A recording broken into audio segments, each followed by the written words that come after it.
আসসালামু আলাইকুম everyone, welcome to home cooking recipes. আজকে আমি আপনাদের সাথে শেয়ার করব মুরগির পায়ের নিহারি, খুব মজাদার একটা রেসিপি।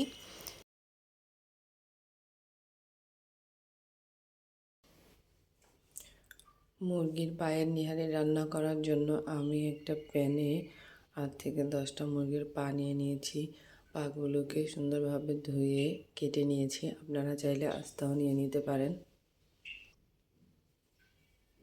এখন আমি এখানে দিয়ে দিব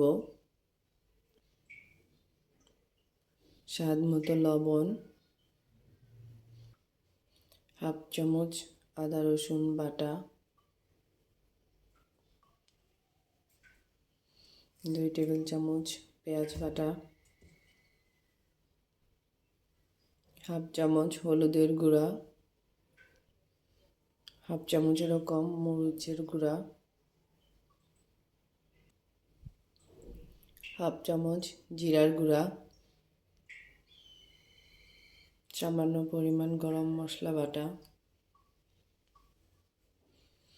1 চামচ রোস্টের মশলা। আপনারা চাইলে এটা স্কিপ করে যেতে পারেন, এটা দিলে একটু ভালো একটা ফ্লেভার আসবে, তাই আমি দিচ্ছি।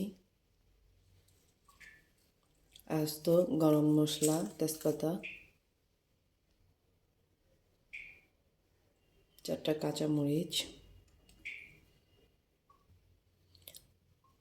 সবশেষে দিয়ে দিব পরিমাণ মতো পানি।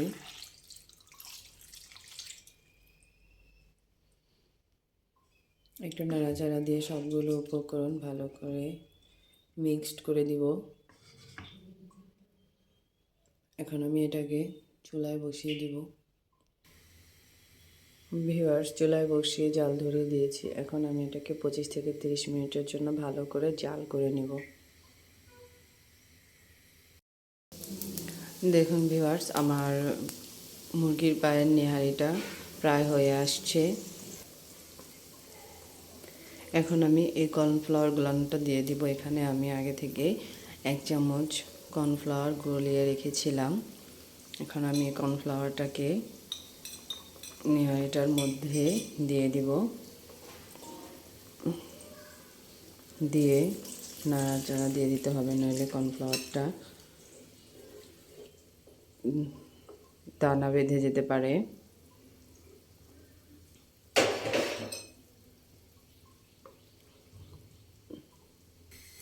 ভিউয়ার্স, কর্নফ্লাওয়ারটা দিয়ে বেশিক্ষণ জাল দেওয়া যাবে না।